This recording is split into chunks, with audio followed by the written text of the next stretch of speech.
Om Shanti. Good morning. മനുഷ്യ മനസ്സ് 3 തരത്തിലാണ് പ്രവർത്തിക്കുക. അതനുസരിച്ച് 3 വിഭാഗം മനുഷ്യരും ഈ ലോകത്തുണ്ട്.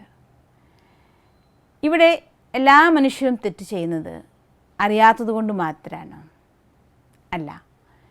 ചിലർ അറിയാത്തത് കൊണ്ട് തെറ്റ് ചെയ്യുന്നവരുണ്ട്. വേറെ ചിലവർ അറിയാമെല്ലാം, പക്ഷേ അവരത് ചെയ്യില്ല. അതുകൊണ്ട് അറിയാതെ തെറ്റിൻ്റെ അടിമയാവും. മറ്റൊരു വിഭാഗം ആളുകൾ അറിയാം, അത് പ്രവർത്തിക്കുന്നവരുമാണ്. അതുകൊണ്ട് ഈ 3 വിഭാഗക്കാരെ 3 തരത്തിലാണ് പറയുക: ഉത്തമൻ, മധ്യമൻ, അധമൻ. ഉത്തമൻ എന്ന് വെച്ചാൽ സതോപ്രധാനം എന്ന് പറയും, അതായത് ഏറ്റവും ഉയർന്ന ആളുകൾ. മധ്യമം എന്ന് വെച്ചാൽ രജോപ്രധാനം എന്ന് പറയും, അതായത് മീഡിയം. മൂന്നാമത്തത് അധമന്മാരാണ്, അതായത് ഏറ്റവും താഴ്ന്നവർ, തമോപ്രധാനം എന്ന്. ഇതിൽ തമോപ്രധാനം എന്ന വിഭാഗത്തിൽ പെടുന്നവർ വളരെ കുറച്ച് പേരാണ്. അതായത് അറിയില്ല അവർക്ക് എന്താണെന്ന്. അറിവിൻ്റെ അഭാവം മൂലം, അജ്ഞാനം നിമിത്തം തെറ്റുകൾ ചെയ്തുകൊണ്ടിരിക്കുന്ന മനുഷ്യന്മാർ. അറിവ് സ്വന്തമാക്കാൻ കഴിയാത്തത് കൊണ്ടോ സ്വന്തമല്ലാത്തത് കൊണ്ടോ അറിയാത്തത് കൊണ്ടോ അവർ തെറ്റ് ചെയ്തുകൊണ്ടിരിക്കും. തെറ്റാണെന്ന് പോലും അവർക്കറിയില്ല. അവർ ചെയ്യുന്ന പ്രവൃത്തി സ്വയമേവ തെറ്റായിത്തീരും. അത്തരത്തിലുള്ള ആളുകളെയാണ് തമോ വിഭാഗം അല്ലെങ്കിൽ അധമത്തിലുള്ളവരെന്ന് പറയുന്നത്. കുറച്ച് ശതമാനം ആളുകളെ അങ്ങനെ ഉണ്ടാവുള്ളൂ. പക്ഷെ അവരുടെ ജീവിതത്തിൽ എന്നും ദുഃഖം അനുഭവിക്കേണ്ടി വരും. അറിവില്ലായ്മ അതൊരു തെറ്റല്ല, പക്ഷെ വലിയ തെറ്റാണ്. നിങ്ങളൊരു കാര്യം ചെയ്തു കഴിഞ്ഞാൽ അത് അറിഞ്ഞുകൊണ്ട് ചെയ്താലും അറിയാതെ ചെയ്താലും ചെയ്ത കർമ്മത്തിൻ്റെ ഫലം അനുഭവിക്കേണ്ടി വരുമല്ലോ.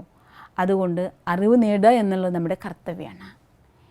ഇനി രണ്ടാമത്തെ വിഭാഗം മധ്യമത്തിലുള്ളവർ, അവരെയാണ് പറയുക രജോപ്രധാനം. അവർക്കെല്ലാം അറിയാം, അറിവില്ലാത്ത കുഴപ്പമൊന്നുമില്ല. എന്തൊരു കാര്യവും എല്ലാം അറിയും, പക്ഷെ പ്രവർത്തിക്കില്ല എന്ന് മാത്രം.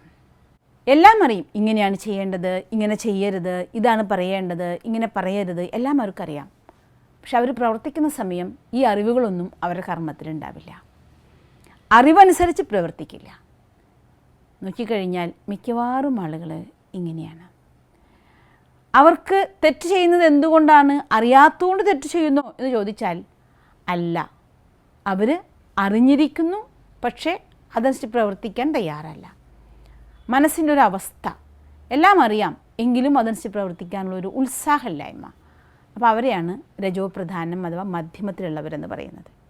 ഇത്തരക്കാർക്കും പാശ്ചാത്താപമായിരിക്കും എപ്പോഴും ഉണ്ടാകുക. കാരണം എന്താണെന്ന് വെച്ചാൽ, അത് ചെയ്യാമായിരുന്നു. അവർ ചില സമയത്ത് ചെയ്യില്ല എന്ന് പറയില്ല. ചെയ്യാം, കുറച്ച് കഴിഞ്ഞിട്ട് ചെയ്യാം, നാളെ ചെയ്യാം, പിന്നെ ചെയ്യാം. ഒരിക്കലും ചെയ്യേണ്ട മുഹൂർത്തം അവരുടെ മുന്നിൽ എത്തിച്ചേരേയില്ല. അവരെന്നും അത് മാറ്റിക്കൊണ്ടേയിരിക്കും. പോസ്റ്റ്പോണ്ടിങ്, മാറ്റിവെക്കൽ, അതിന് മുഹൂർത്തം എത്തിച്ചേരാതെ കാലം കഴിഞ്ഞു പോകുമ്പോൾ പലപ്പോഴും പാശ്ചാത്താപഗ്നിയിൽ എരിയുന്ന മനസ്സാണ് അവർക്ക് കിട്ടുന്ന ജീവിതാനുഭവങ്ങൾ. നോക്കിക്കഴിഞ്ഞാൽ കുറേ ആളുകൾ അങ്ങനെയാണ്. ഞാൻ അപ്പോഴേ ചെയ്യണമെന്ന് വിചാരിച്ചതാ, പക്ഷേ ഇത്രയ്ക്ക് വേഗം കഴിഞ്ഞു പോകുമെന്ന് വിചാരിച്ചില്ല, ഇത്രയ്ക്ക് വേഗം നടന്നു പോകുമെന്ന് വിചാരിച്ചില്ല, ഇങ്ങനെ ആവുമെന്ന് വിചാരിച്ചില്ല. ഇങ്ങനെ പാശ്ചാത്താപത്തിൻ്റെ അഗ്നിയിൽ എരിയുന്ന ആളുകൾ അനവധിയാണ്. ഇനി മൂന്നാമത്തെ വിഭാഗം ആളുകൾ ഉത്തമം അഥവാ സതോപ്രധാന അവസ്ഥയിലുള്ള മാനസികാവസ്ഥ.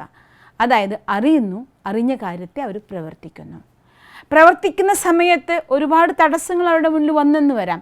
പക്ഷെ ഒരു തടസ്സത്തിനും ഒരു കാരണത്തിനും അവരെ തടഞ്ഞു നിർത്താനാകില്ല. അവർ ഓരോ പ്രതിസന്ധിയും അവരുടെ ശക്തിയായി മാറും. ഏത് രീതിയിലും കാരണങ്ങൾക്ക് നിവാരണം കണ്ടെത്തിക്കൊണ്ട് ലക്ഷ്യത്തിലേക്ക് പറന്നു ഉയരുന്നവർ, അവരാണ് ഈ ലോകത്ത് വിജയികളായിരിക്കുന്ന വളരെ കുറച്ച് ശതമാനം ആളുകൾ. ഇന്ന് വിജയികൾക്ക് മാത്രമല്ല കാര്യങ്ങൾ അറിയുന്നത്, പക്ഷേ വിജയികളാണ് കാര്യങ്ങളെ പ്രവർത്തിക്കുന്നത്. സക്സസ്ഫുൾ പീപ്പിൾ എന്ന് വെച്ചാൽ അറിയുന്നതിനൊപ്പം പ്രവർത്തിക്കാൻ കൂടി കഴിവുള്ളവരാണ്. അവരുടെ പ്രതിസന്ധികളാണ് അവരുടെ ശക്തിയായി മാറുന്നത്. എപ്പോഴാണോ ഏതൊരു തടസ്സത്തിനെയും ഏതൊരു പ്രതിസന്ധിയെയും പ്രവർത്തിക്കാനായി അതിൻ്റെ കാരണങ്ങൾക്ക് നിവാരണം കണ്ടെത്താൻ അവർ തയ്യാറാകുന്നത്, അവരുടെ ഉള്ളിൽ മനസ്സിൻ്റെ ശക്തി ഉണരുകയും ഒരുപാട് പുതിയ കാര്യങ്ങളെ കണ്ടെത്താനും അതിലൂടെ പുതിയ തലങ്ങൾ ഈ സമൂഹത്തിനും അവരുടെ ജീവിതത്തിനും എല്ലാം സമ്മാനിക്കാനും അവർക്ക് സാധിക്കും. അവരെന്നും ജീവിതത്തിലെ വിജയികളായിരിക്കും, ലോകത്തിന് റോൾ മോഡലായിരിക്കും, വീട്ടിലെ അല്ലെങ്കിൽ നാട്ടിലെ ലീഡേഴ്സായിരിക്കും.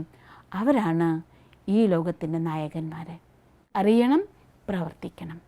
നമുക്കും നമ്മുടെ ജീവിതത്തിലെ അറിവുകളെ പ്രവർത്തിക്കാം. പ്രവർത്തിക്കുമ്പോൾ വരുന്ന തടസ്സങ്ങൾക്ക്, ആ പ്രതിസന്ധികൾക്ക് നിവാരണം കണ്ടെത്താം. അതിൻ്റെ യാത്രയിലൂടെ ഉള്ളിലുറങ്ങിക്കിടക്കുന്ന ശക്തികളെ ഉണർത്താം. അങ്ങനെ ജീവിത വിജയത്തിലെന്നും മുൻപന്തിയിൽ നിൽക്കുന്ന ശ്രേഷ്ഠ ആത്മാക്കളിലേക്ക്, ഉത്തമന്മാരിലേക്ക്, സദോപ്രധാന ആളുകളിലേക്ക് എത്തിച്ചേരാം. ഓം ശാന്തി.